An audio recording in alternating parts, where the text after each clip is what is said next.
Hi there, and just recently we had at 1.2 developer livestream for Honkai Star Rail, where lots of things were revealed, including 3 new characters, also some details about the story which we are gonna get in 1.2, also some details about the new events and also some free stuff which we are gonna start from in this video. So if you're talking about free stuff, we have 3 new gift codes which you currently can see on the screen. Also I'll include them in the description below, so you can just copy and paste them to get all those rewards.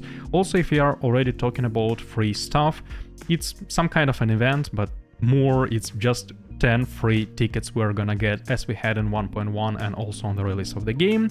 Now, if you're talking about story, I'm gonna try to not spoil anything. You just have to know that there will be a story. There will be also 2 new locations, new enemies, including new boss enemy, which eventually will become an Echo of War enemy, which you can just defeat every week, so you can get additional limited resources.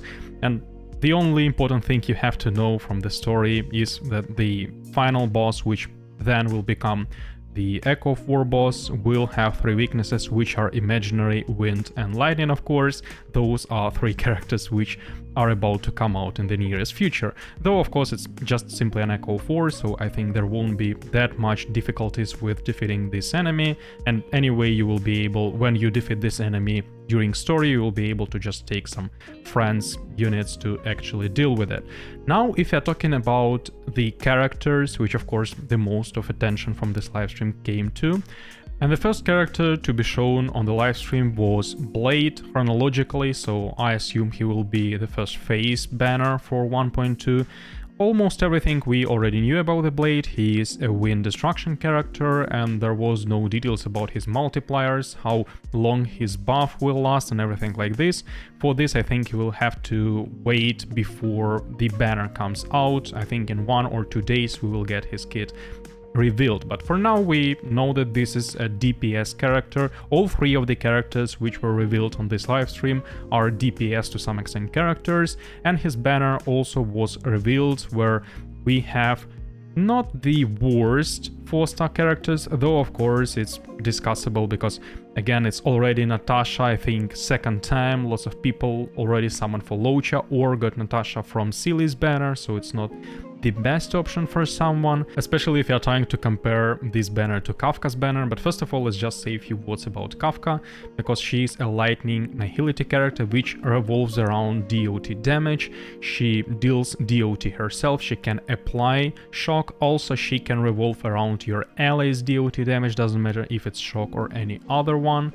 And the only really important thing for me, which I heard on the live stream about her kit, is the fact that with her skill she actually deals damage equal to DOT. She doesn't tick the DOT on the enemy, so it's really important because you might have lost some damage if she actually just triggered 1 DOT stack.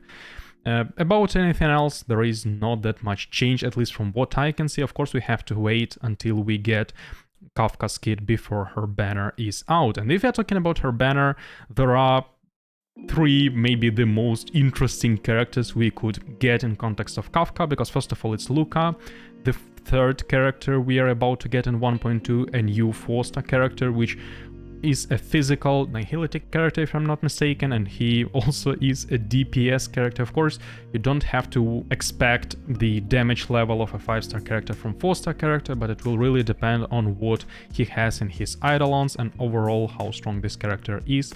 We currently don't know this.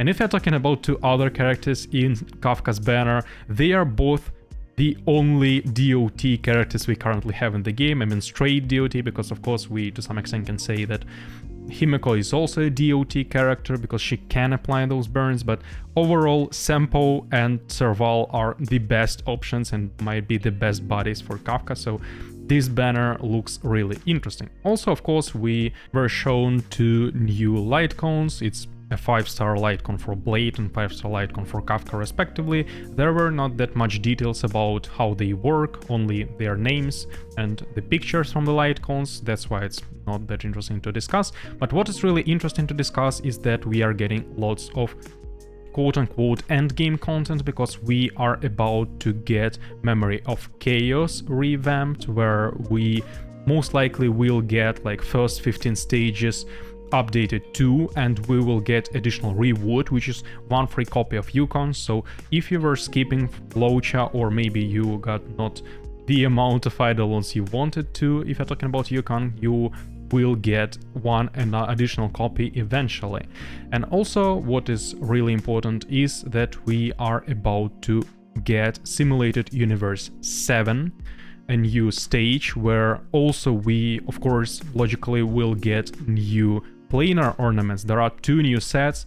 Currently it's really hard to say if they are more efficient or less efficient than the current ones we already have, but they really look promising. You can read what they do on the screen. And same goes to regular relic sets, as well as new stage of Cairn of Corrosion, from which you can get those relic sets, and they have completely new effects on 2-piece set and 4-piece set. And of course I want to say that they almost look broken, but I don't want to say this before we can actually test them in the game. So currently we can say that they look really promising, especially taking into account how Blade works and the fact that there is not that much sets we currently have in the game which really synergize with Blade's mechanics. So overall this is like a regular endgame stuff we're about to get. Also there will be, I think, 3 or maybe even more events which we are gonna get in 1.2, so there will be lots of free rewards like relic crafting materials, also of course some Stellagites. So overall, we can't say like super generous, but anyway, some rewards from events. And overall, it was a really interesting live stream. If you have any spare time, I really recommend you watching it in original with Kafka's Blades and Weld's voice actors commenting all what we see on the screen. And also there are lots of reveals about the actual story, with showing the new boss, showing all phases of new boss, which I don't want to include in this video just to avoid any spoilers. And that's actually it. If this video was useful for you, maybe you want to leave a like or subscribe to the channel, I'll really appreciate it, not gonna lie. And that's actually it. Thanks for your kind attention, and see you soon.